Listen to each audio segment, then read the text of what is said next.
En marge du forum Innovadé, ici à l'ENSERB, j'ai le plaisir de recevoir Marine Faucillon-Laville, bonjour. Bonjour, enchantée. Et Jean-Jacques Toulmé, bonjour. Bonjour. Alors, vous venez nous parler de la société Novaptech. Société nouvelle d'ailleurs. Est-ce que Marine, vous voulez nous en parler un petit peu? Parce qu'elle est toute récente. Elle est toute récente effectivement, sous son format société, puisque Novaptech, en tant que société, a été créée jeudi dernier. Ah oui, c'est vraiment tout récent. Tout récent, mais par contre développe une activité commerciale autour des aptamères depuis 8 ans, puisque Novaptech a préexisté en cellule de transfert de technologie, qui a été créée en 2008. Et donc cette cellule de transfert de technologie est aujourd'hui devenue une start-up à part entière depuis une semaine. Une cellule de transfert de technologie, en quelques mots, qu'est-ce que c'est? À quoi ça sert? Une cellule de transfert de technologie, ça permet de faire le lien du laboratoire à la société. Et dans cet intervalle, on peut structurer une activité commerciale qui fait que le business qu'on va développer derrière sous format de société repose sur un socle solide de clients historiquement développés, un pipe de prospects déjà développé, des technologies qui ont avancé dans le cadre de la cellule de transfert de technologie, ce qui permet de sécuriser le passage à la start-up, qui est un peu moins du coup tendu qu'un passage du labo à la start-up direct. Jean-Jacques Toulmé, là je me tourne vers vous. Vous êtes directeur de recherche INSERM notamment. Votre domaine, et c'est le domaine de Novaptech, c'est l'aptamère. Alors là, il va falloir nous expliquer en quelques mots ce qu'est l'aptamère. Alors l'aptamère, les aptamères, ce sont des molécules qui ont été proposées par des équipes américaines il y a 25 ans maintenant et qui, pour faire très simple, présentent des propriétés tout à fait analogues à celles des anticorps. Donc reconnaissance d'une cible choisie à volonté en fonction de son intérêt et capacité de fixation et de reconnaissance spécifique. La différence avec les anticorps, c'est que ce sont des produits synthétiques qu'il est facile d'assembler dans un mode artificiel, dans le tube à essai, sans avoir recours au vivant, ce qui est le cas des anticorps. D'accord. Une utilisation très concrète, ce serait quoi par exemple? L'utilisation concrète, c'est la détection d'une molécule, par exemple un polluant dans l'eau, mais il peut aussi y avoir des applications thérapeutiques. Il y a un aptamère médicament qui a été découvert et caractérisé. J'ai lu dans les éléments que vous avez fournis pour le forum Innovadé qu'il y avait très peu de concurrents sur les aptamères.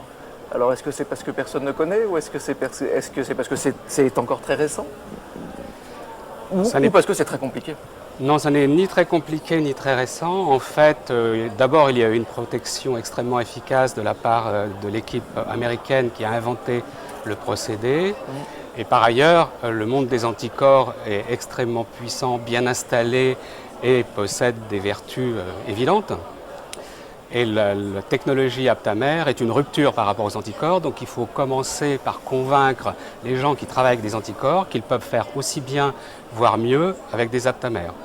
Donc en fait, à l'heure actuelle, l'aptamère explore des niches qui sont difficilement accessibles pour des anticorps avant de se propager sur des cibles qui sont des cibles classiques des anticorps. En parlant de cibles, mais là cette fois-ci plus cible de marché, vous visez quel type de marché? Les secteurs visés sont ceux de l'agroalimentaire pour la détection de toxines dans les aliments ou dans l'eau, dans les boissons. Également le marché de la santé, comme l'a stipulé Jean-Jacques, pour en faire des traceurs d'imagerie, pour en faire des outils diagnostiques de demain, portatifs, au lit du patient. Et puis également dans le domaine de l'environnement, pour pareil, détecter des polluants, des toxines, dans des milieux variés. D'accord. Il y a également un autre terme qui serait intéressant sur lequel il faudrait peut-être revenir, CellKIS, la technologie CellKIS. C'est quoi? Et là, je me tourne naturellement vers vous. Alors en fait, le procédé d'identification des aptamères est une approche de pêche à la ligne. On synthétise au hasard 100 000 milliards de composés. Ouais. Et dans ces 100 000 milliards de composés, il faut trouver l'aiguille qui possède les propriétés ad hoc pour l'application qu'on veut en faire.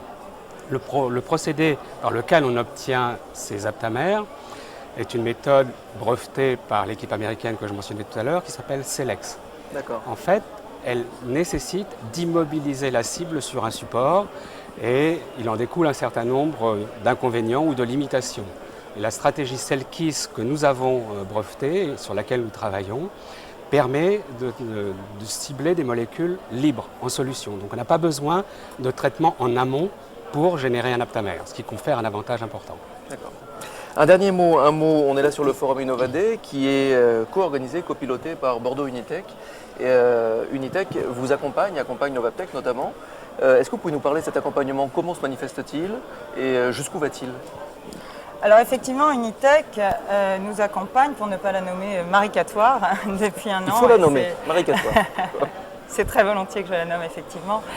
Marie Catoire nous accompagne donc depuis un peu plus d'un an maintenant. Elle a aidé les cofondateurs que nous sommes à mûrir notre projet, à rentrer dans une dimension industrielle du projet et de passer du laboratoire, puisque nous sommes chercheurs au départ, à passer entrepreneurs. Ouais. C'est à la fois une structuration du projet, de la technologie, mais également des porteurs de projets. De la culture, de votre culture. Exactement, c'est une évolution aussi des fondateurs que Unitech accompagne. Donc c'est un accompagnement qui est très complet et qui se traduit par des rencontres récurrentes à la demande, de fréquence, je dirais, aléatoire en fonction du besoin. Marie intervient sur une structuration de BP, si j'ai un conseil par rapport à une levée de fonds, un comité d'investissement, etc., pour structurer le dossier en conséquence. Elle nous aide aussi à structurer nos appels de fonds. D'accord.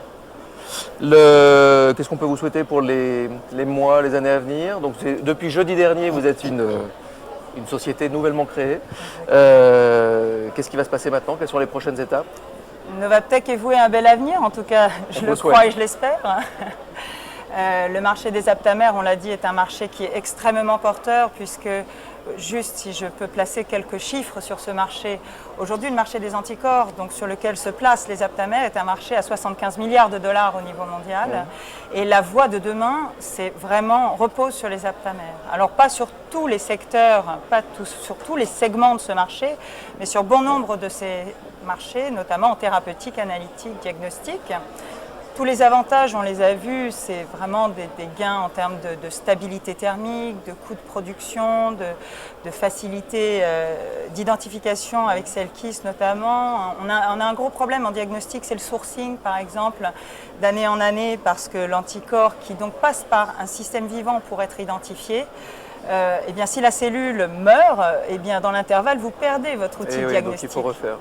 Voilà. Ouais. Et avec un aptamère, vous n'aurez jamais ce problème puisqu'on est sur une séquence. Il ne meurt jamais. Vous êtes sur une séquence qui peut être reproduite ad vitam et vous reprenez votre séquence 10 ans après. Elle n'a d'abord pas évolué, elle n'a pas bougé, elle n'aura pas dérivé. Et en plus, vous pouvez donc la produire au kilo si vous le voulez. 10 ans après, elle sera à l'identique.